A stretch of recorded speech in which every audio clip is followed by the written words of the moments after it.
You should try recording a podcast in a warehouse where they're trying to work on a parade. Well, that's what we're doing.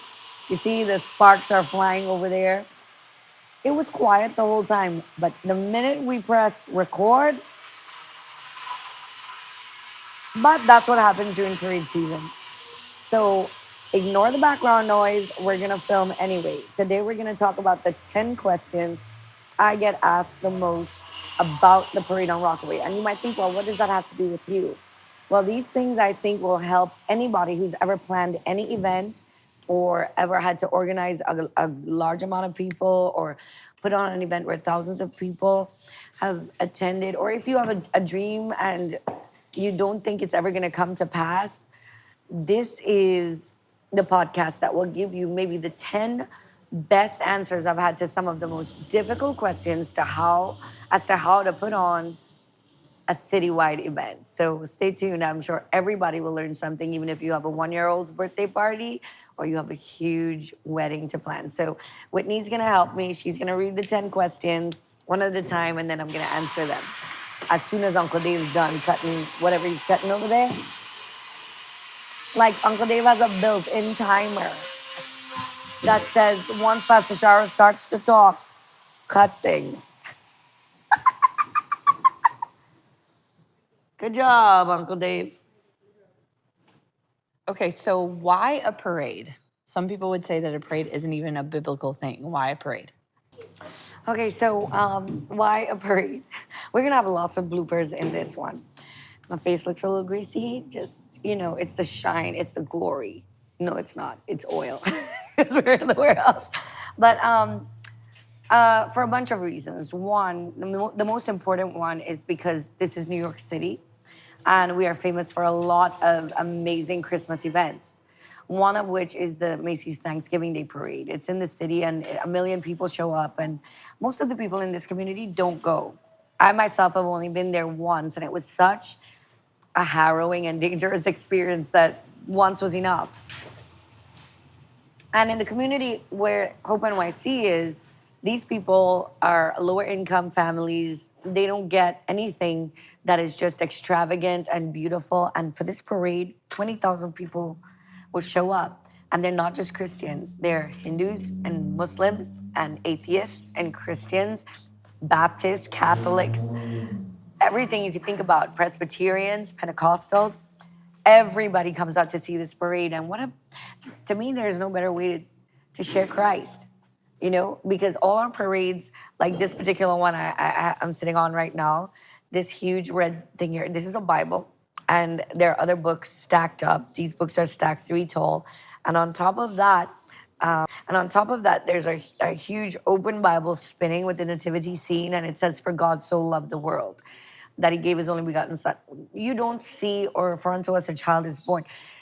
When else are these people going to hear any scripture or hear a Christmas message preached? They're not going to, but this parade brings the gospel to the streets, right? That's the first reason. That's my most important reason. But my second reason is because as a child, I never got to go to Disney and see the parade, but I heard a million people talk about it.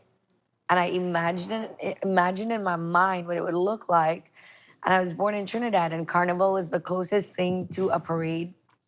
And even though we didn't participate in the revelry of Carnival and all the drunkenness and dancing in the streets, my dad and I would just watch the costumes and the creativity of the costumes and just be amazed, because he was a sculptor. And it was just so breathtaking to me that I love the costumes, the big ones, not the naked ones, not those, but the ones that are glorious and huge. And none of those things remind me of anything evil. They remind me of the creativity of God. And so I always thought, I don't know if I consciously thought it, but I always knew one day I was going to do something like that. And Hope NYC was the avenue where God let me make it happen. And that's why a parade. It didn't go. It didn't go. It didn't go in the thing. Oh, it didn't go again? Two Use times. that. Two Things times. don't always go according to plan. 2 times the staple knife didn't go in. How do you pay for a parade? That has to cost a lot of money. Wow, you sound like some of those members, the disgruntled ones, who don't give anything in the offering. Okay, so how do I pay for a parade? That's a good question. This is our 10th year, and I would say over the 10 years, we've spent probably maybe close to $500,000 to do 10 years of a parade. Now, that sounds like a lot of money, but when you compare it to what a parade like this would actually cost, it would cost several $1,000,000 every year. And when I say $500,000, that includes the building of all of these floats. Many of them have been built and rebuilt over the years. Then the biggest part of our budget is always marketing and trying to get the word out. So on average, I would say we spend about $30,000 to $40,000 every year to refurbish and replenish our floats. Now, sometimes, like one year we did a big billboard, and the billboard alone was 12 grand. We only did it twice, and once we paid 12, we won't do it again. We did get a lot of people come, but somebody gave us the money to do that. It is so expensive, and you might say, well, how can we afford it? Well, Hope NYC is conscious all year long that we're doing that, and we put a portion of our budget away every month to be able to do this at the end of the year. Plus, what I guess I should have gotten in a salary and I don't take goes into making sure we have a parade. That's how I pay for a parade. We have 0 sponsors, by the way. Nobody sponsors our parade because nobody wants to sponsor anything that has Jesus on it. So if you own a Christian company out there and you would like your name on one of these gorgeous floats, actually one of my friends from Everbee Cosmetics sponsored last year, and she was on our car. Her company name was on our coronation float, and it was beautiful. So if you'd like to become a sponsor, I would love that.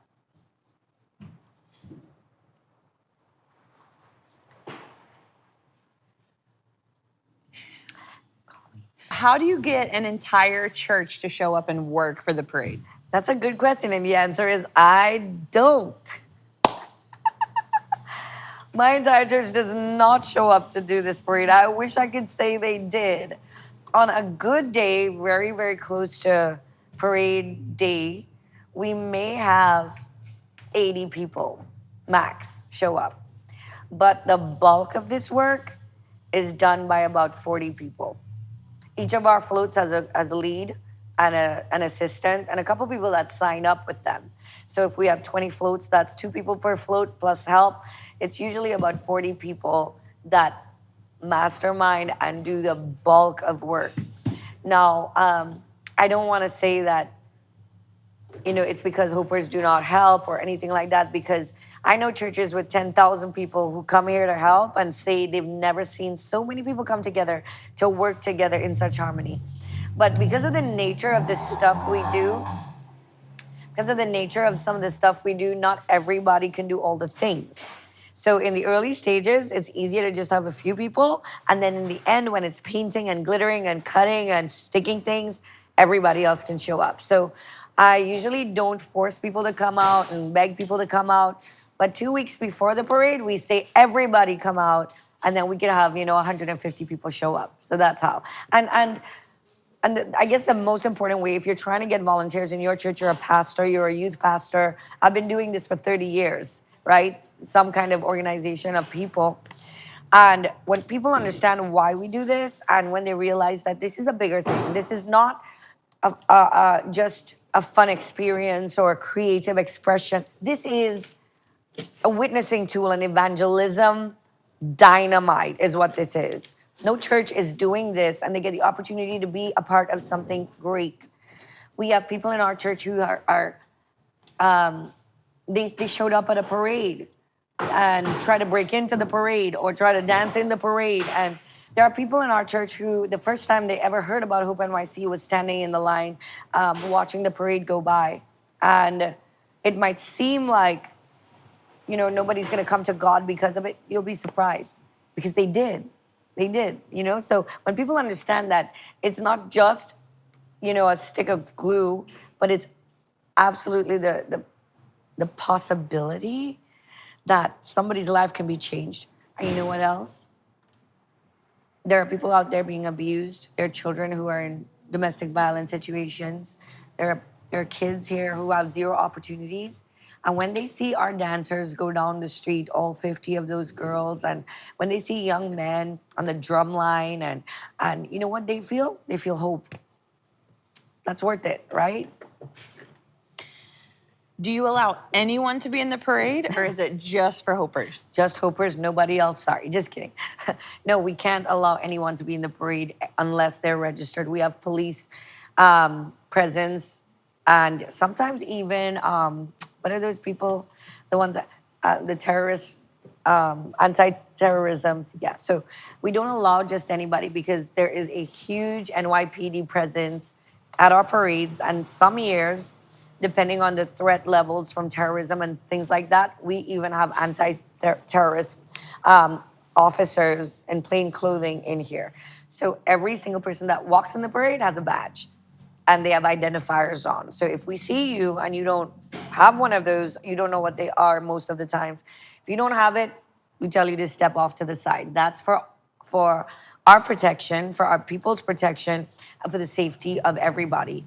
Can you imagine if we had kids and everybody just walking? All of these parade floats are moving parts. They're machine pulled, they're truck pulled. Some of them have cars underneath them. It's so easy for people to get hurt. And so in order to keep it safe as possible, we keep only authorized personnel in the parade route. Don't you get tired? Of what? Don't you get tired during parade season? You have so many other things to do working for the parade. Yes, I get very tired. But this is the truth though. I would work here until I fell apart because it is so much fun. It really is. I don't know much stuff in the world that I like to do more than work anyway. If it's something I love and enjoy, and my friends are here, and the music's loud, and happy people around me, and I'm creative by nature anyway. So this is like my zone. I'm in my element here. So the exhaustion, I can be very, very tired and walk in here, and all my tiredness goes away. So when I tell people come here and help, this is a secret. It's not usually for my sake. It's for their sake. Because it's so rare that people get an opportunity to put their hands into something that's bigger than themselves.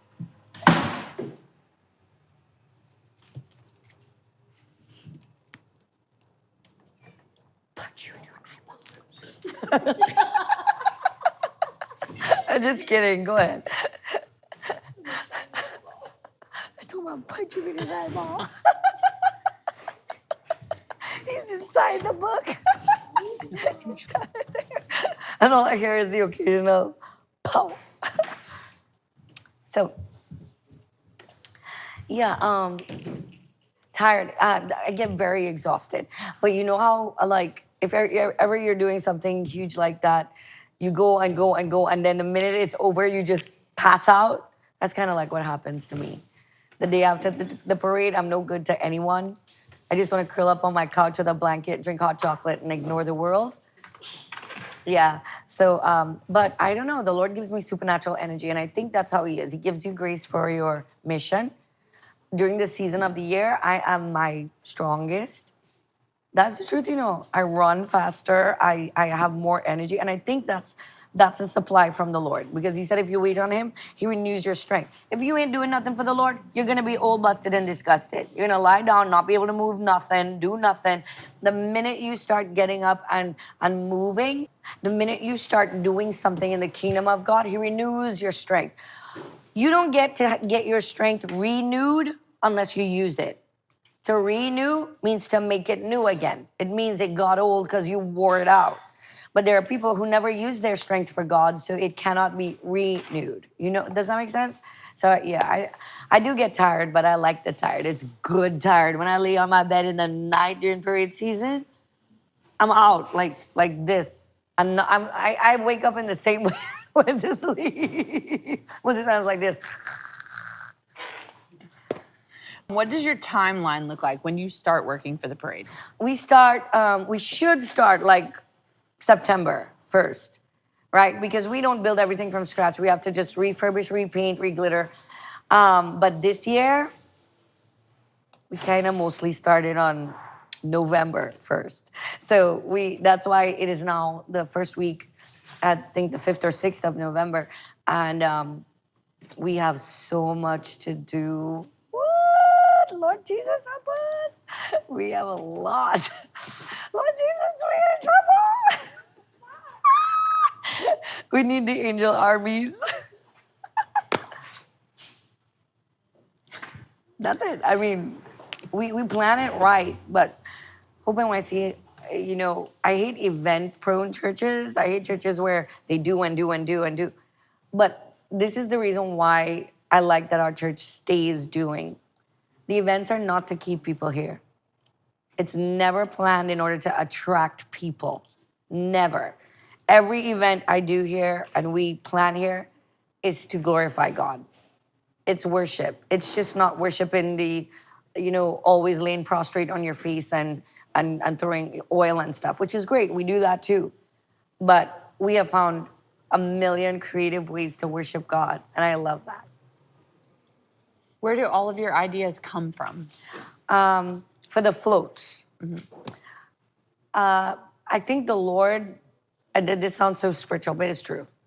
Every year, we do a different theme, and we get to switch everything up to because I'm a strong believer that if we don't have a direction or a destination, how do we know when we get there? So, like last year, we talked about monarchs, and so we did the butterfly, and we did the crown, and all of that, right? Sons and daughters, that kind of thing, and we focused on Christ being the king, and everything was like that. Well, this year, for instance, we all usually, the whole church, not the whole church, but the whole parade committee, which is, by the way, about 250, right? About 250 people.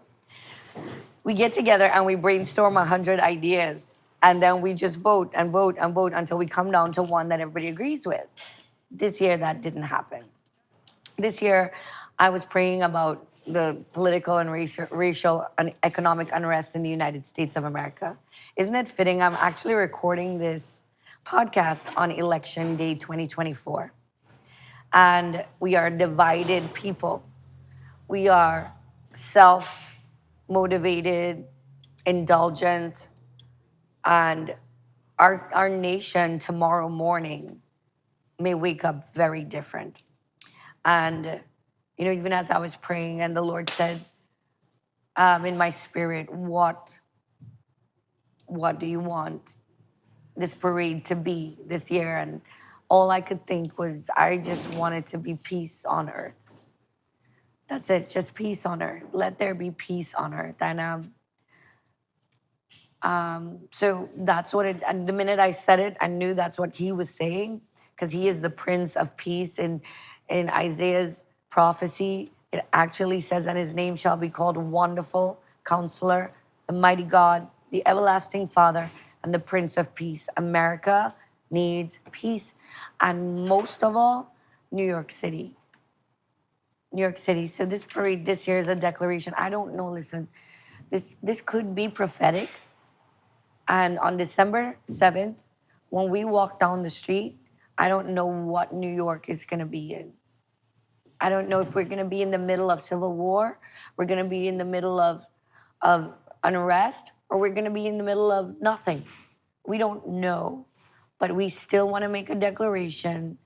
Let there be peace. Peace among the races, peace among the genders, peace among the liberals and the conservatives, peace among the parties, peace among the religions.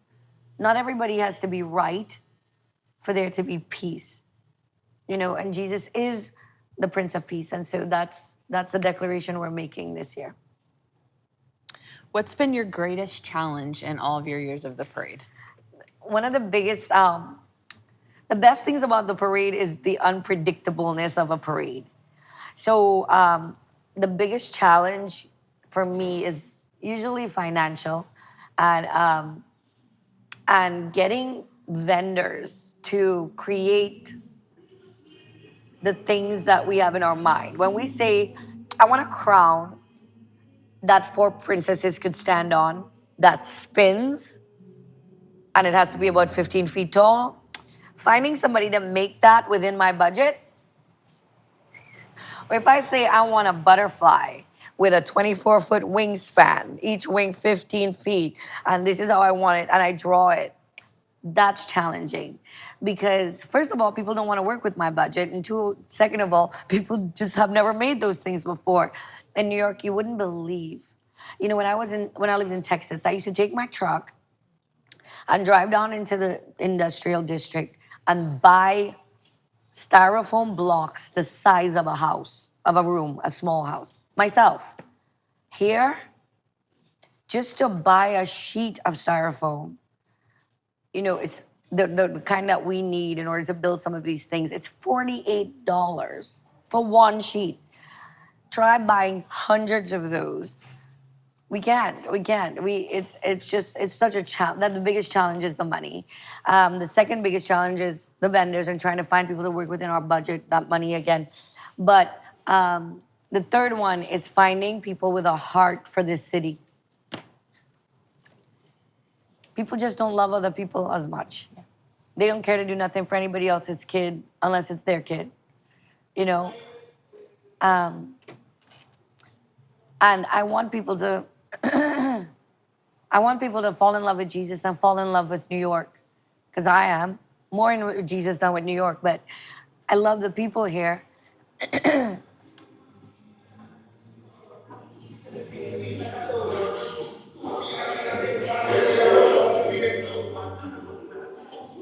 He is outside the warehouse, and is that loud. What is going on in that man's car?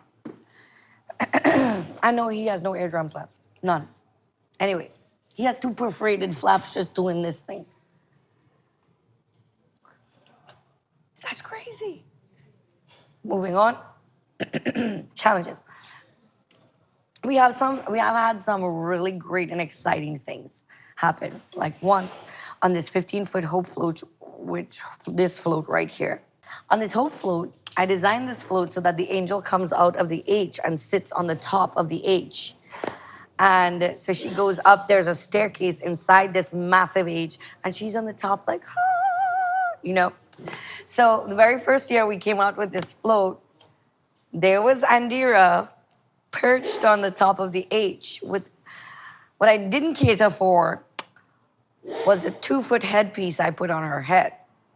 And in New York City, we have cables and wires that run across the streets in many of the avenues like ours. And all of a sudden, in the middle of the parade, about an hour into it, I hear, oh my gosh, Andira's stuck on the power cable. I was like, what are they talking about? And I look back, and her headpiece is caught on the power lines. It's caught. The float is going, and her headpiece, which, by the way, I attached myself to her head, so it is not coming off. So she is, oh boy.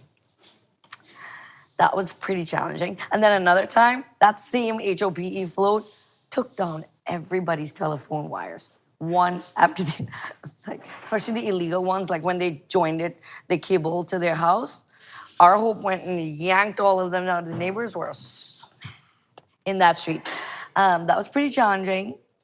Then this other time, you know, sometimes we have people guest and build things for us and we don't double check it and somebody forgot to screw something in and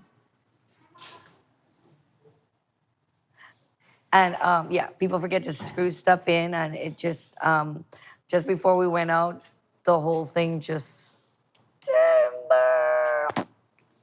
Okay, we had gone out. We just didn't start the parade yet. That was challenging because how do you hide that from the cops? Another challenge is getting permits because when the NYPD when the Department of Transportation shuts the Rockaway Boulevard down, right? Ruthie starts in January, by the way, to try to get us our permits for that because it is no easy feat to shut down a thoroughfare. We cross a freeway, by the way. You understand? The busiest freeway in Queens. We cross that with our parade, and they do that for us for a whole Sunday. They say no parking on the streets. You know how people hate that? Sure, they do. That's challenging. But maybe the most challenging thing is my neighbor. I just want to talk a little bit about her. I have a neighbor that films video outside my church of beer cans, cigarette butts, alcohol bottles, and puts it on Facebook and Yelp, etc., Yahoo, and says, "Look how dirty the church is. These people are things like that." Writes 1-star reviews. Needless to say, all of this is outside the church building, done by other people, not the church members. If we see it, we clean it up. She does not like the parade. She's pretty challenging. Yeah, that's challenging. But there's one more. The weather. We have had 10 parades, 9 parades, 10th one now. We have had a blizzard. It has rained at least 5 times out of the 9 times. We've had a snowstorm. We have had a weather so hot that people have melted in their costume. Maybe 1 or 2 years the weather was good. The weather has always been challenging, but this year, it's gonna be perfect. It's gonna be like 57 degrees, light flurries coming down, that dry snow, not that wet stuff. It's gonna be, right? Of course. Except colder than 57. 57 is too hot. Yeah. It needs to be 30. Okay, it's gonna be 37 degrees. Because if it snows, how will we get, it can snow in 57 degrees. Right. I take back the 57. We're gonna go to 37. It really needs to be at 30, 33, but we're gonna go to 37 because God's gonna send flurries. Right. Is your investment worth it? Is the investment, yeah, the investment is worth it. But I'll tell you the moment it's worth it for me. It's worth it when I'm coming down Rockaway Boulevard and I stop to greet some people, those little kids, and their eyeballs are like, because somebody's coming to say hello, because they'll go and stand in Disney and get a wave from far away.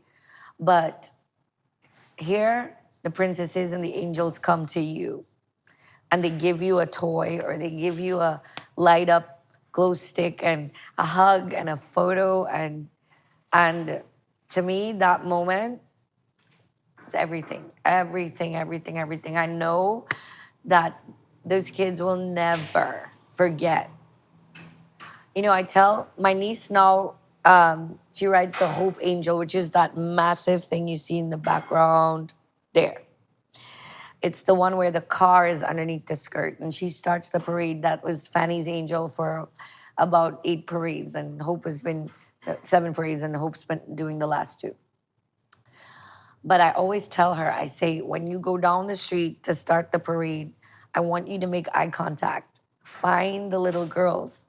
Find them and point to them and smile at them and wave to them. And you'll change somebody's life. Maybe they told her that nobody cares or she's not pretty. And for the biggest angel in the whole parade to spot her, I've seen little girls lose their mind over it. I saw a little girl came into the shop in the middle of the year, like August, and Fanny was helping in Compass Cafe. And the little girl said, I promise you, she said, it's the angel. How do they do that? How can they remember that? That is worth it to me. What else is worth it to me? When, you know, years later, I find out that people who are now my family in church say, oh, the first time I ever saw Hope was in the parade. that makes it worth it to me. Those things are worth it. And most of all, maybe it's best summed up like this. A few years ago, the parade was Mighty Ones. We talked about Bless the Lord, Mighty Ones. And yeah, it was Bless the Lord and Mighty Ones. So I was standing in the cross section where we start. And there's a gas station, there's a Muslim school, there's a public school, and then that's a huge intersection where we start. And we always start with the sound of shofar and prayer. And I was standing in the middle of the intersection, and I was praying for the start of the parade. And the presence of the Lord was so heavy and thick and rich. And I looked up and I felt as if, and it felt like a 747 had come within inches of my face and passed. I swore that I saw the wings, the shadow just pass over my head and go before me. After the parade, but after the parade, several people, including Pastor Michelle and Marla, a bunch of people, we didn't even talk about it. I didn't tell anybody my experience. I just know I started crying right there in the middle of the intersection. But they witnessed the same thing. And they felt, and that year, by the way, we know the Lord had given us a word that he would send his angels to lead the parade for us. And we could tell that he had done exactly just that. So that was worth it, for sure, for sure. So in the last 9 parades, what was your favorite and what was your least favorite? I knew the question was coming, but I didn't think about it. My least favorite was the first one. Because it was the hardest year of my life. It was the saddest year of my life. My whole family was in such pain and such turmoil that the last thing we wanted to do was celebrate. We were being attacked so severely in so many ways but I'd already committed to it. I already told the Lord we were going to do it. So I walked down the whole parade. It was the first one. It rained, and we were crazy. And the parade was not 1 mile, it was 4 miles long. So it was too long. We didn't know it was our first time, so it was long. But in some ways, it was wonderful, but it was definitely not something I would want to go through again. It was my worst. The best one was the last one. Because every parade is always my best one until the next one comes. Even though it rained last year and the year before that we had more people, it's still freshest in my memory. And this one is going to be the best one ever. So that's 10, right? So I don't know if you're interested in any of this, but this is what I want to encourage you to do. If you have a dream, if you have an idea from God, even if it's never been done before, it's only been done by people with big budgets or whatever, just start. Just literally get a few friends together and say, hey, this is what I feel the Lord is putting in my spirit. What do you think? And if people discourage you, do it anyway. If you don't know how to do it, find out how and try. Every one of these massive big angels you see, I made those on Barbies with wire before we ever made them in these giant sizes. Just do it anyway. And who knows, you might end up doing something that blows even your mind. I can't tell you how valuable it is to have a team of people who buy the vision and who are excellent at what they do, because I have that. Starting with Ruthie, Pastor Kurt, and going all the way down the list for every single one of the people that I hang out with and the people in my family. And we love the parade because we love the Lord and we love being able to express our affection for him in ways that we don't get to do it otherwise. So get a team of people with like-minded hearts and it's going to be awesome, right? So every year, once a year, my pulpit gets to be the street. Because I always tell you, you don't need a pulpit. You just need a message. This year, our message is let there be peace on earth. And don't you ever forget that if God called you, no one can uncall you.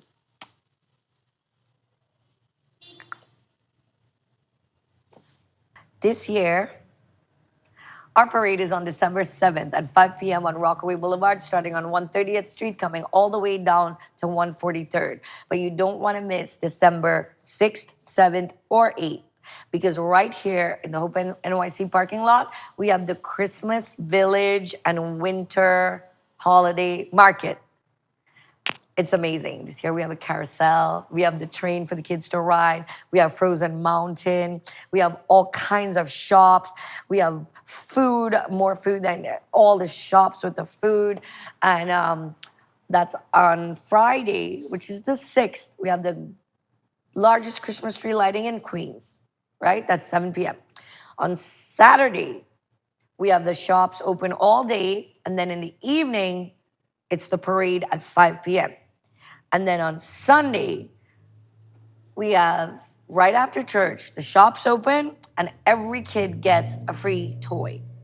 So it's Friday, Saturday, and Sunday, 3 days of amazing fun. If you're in the New York area, you want to be part of it.